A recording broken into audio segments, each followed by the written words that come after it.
Amém. Graça e paz, povo de Deus. Deus abençoe a todos. Vamos então dar início ao nosso devocional de hoje com a leitura do capítulo 15 de 1 Coríntios, ok? Então, sem mais demoras, vou iniciar a leitura do mesmo. 1 Coríntios, capítulo 15. Também vos notifico, irmãos, o evangelho que já vos tenho anunciado, o qual também recebestes e no qual também permaneceis, pelo qual também sois salvos, se o retiverdes tal como vos tenho anunciado, se não é que crestes em vão. Porque primeiramente vos entreguei o que também recebi, que Cristo morreu por nossos pecados, segundo as Escrituras, e que foi sepultado e que ressuscitou ao terceiro dia, segundo as Escrituras, e que foi visto por Cefas e depois pelos 12. Depois foi visto uma vez por mais de 500 irmãos, dos quais vive ainda a maior parte, mas alguns já dormem também. Depois foi visto por Tiago, depois por todos os apóstolos, e por derradeiro de todos, me apareceu também a mim como a um abortivo. Porque eu sou o menor dos apóstolos, que não sou digno de ser chamado apóstolo, pois que persegui a Igreja de Deus. Mas pela graça de Deus sou o que sou.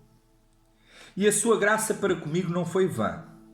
Antes trabalhei muito mais do que todos eles. Todavia, não eu, mas a graça de Deus que está comigo. Então, ou seja eu, ou sejam eles, assim pregamos e assim haveis escrito.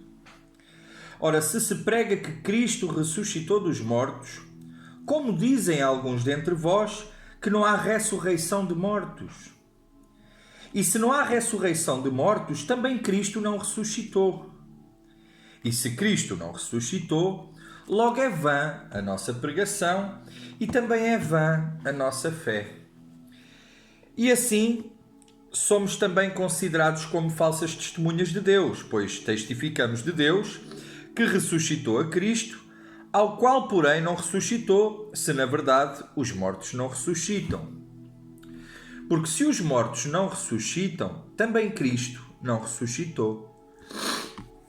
E se Cristo não ressuscitou, é vã a vossa fé e ainda permaneceis nos vossos pecados.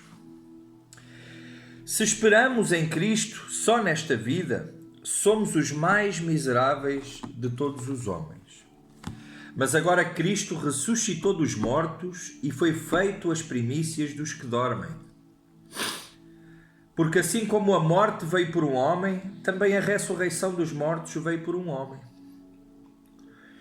Porque assim como todos morrem em Adão, assim também todos serão vivificados em Cristo. Mas cada um por sua ordem. Cristo, as primícias, depois os que são de Cristo na sua vinda.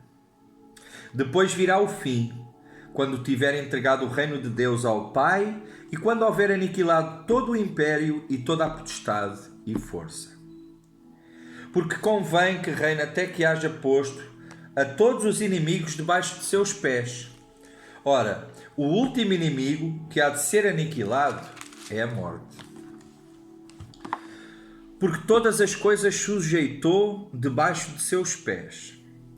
Mas quando diz que todas as coisas lhe estão sujeitas, claro está que se excetua aquele que sujeitou todas as coisas. E quando todas as coisas lhe estiverem sujeitas, então também o mesmo Filho se sujeitará àquele que todas as coisas lhe sujeitou, para que Deus seja tudo em todos. De outra maneira, que farão os que se batizam pelos mortos, se absolutamente os mortos não ressuscitam? Porque se batizam eles, então pelos mortos. Porque estamos nós também toda a hora em perigo. Eu protesto que cada dia morro gloriando-me em vós, irmãos, por Cristo Jesus nosso Senhor. Se como homem combati em Éfeso contra as bestas, Que me aproveita isso se os mortos não ressuscitam? Comamos e bebamos, que amanhã morreremos. Não vos enganeis, as más conversações corrompem os bons costumes. Vigiai justamente e não pequeis, porque alguns ainda não têm o conhecimento de Deus, digo para vergonha vossa. Mas alguém dirá: como ressuscitaram os mortos e com que corpo virão? Insensato, o que tu semeias não é vivificado se primeiro não morrer. E quando semeias, não semeias o corpo que há de nascer, mas o simples grão, como de trigo ou de outra qualquer semente. Mas Deus dá-lhe o corpo como quer e a cada semente o seu próprio corpo.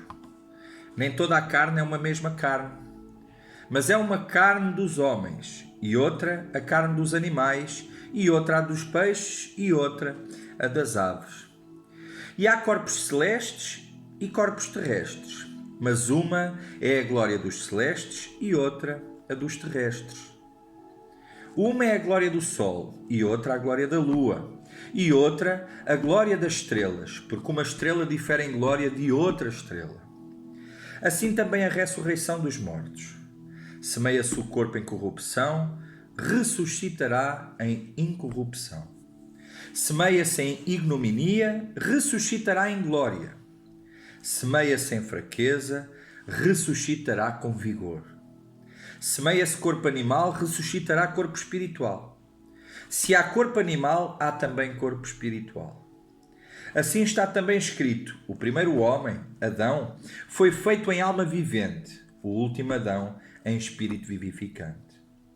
Mas não é primeiro o espiritual, senão o animal, depois o espiritual. O primeiro homem da terra é terreno, o segundo homem, o Senhor, é do céu. Qual o terreno, tais são também os terrenos, e qual o celestial, tais também os celestiais. E assim como trouxemos a imagem do terreno, assim traremos também a imagem do celestial. E agora digo isto, irmãos, que carne e sangue não podem herdar o reino de Deus, nem a corrupção herda a incorrupção.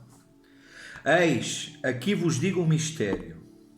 Na verdade, nem todos dormiremos, mas todos seremos transformados. Num momento, num abrir e fechar de olhos, ante a última trombeta, porque a trombeta soará, e os mortos ressuscitarão incorruptíveis, e nós seremos transformados. Porque convém que isto que é corruptível se revista da incorruptibilidade e que isto que é moral se revista da imortalidade. E quando isto que é corruptível se revestir da incorruptibilidade e isto que é mortal se revestir da imortalidade, então cumprir-se-á a palavra que está escrita: tragada foi a morte na vitória. Onde está, ó morte, o teu aguilhão? Onde está, ó inferno, a tua vitória? Ora, o aguilhão da morte é o pecado, e a força do pecado é a lei. Mas graças a Deus que nos dá a vitória por nosso Senhor Jesus Cristo. Portanto, meus amados irmãos, sede firmes e constantes, sempre abundantes na obra do Senhor, sabendo que o vosso trabalho não é vão no Senhor. Amém? Esta foi a leitura então do capítulo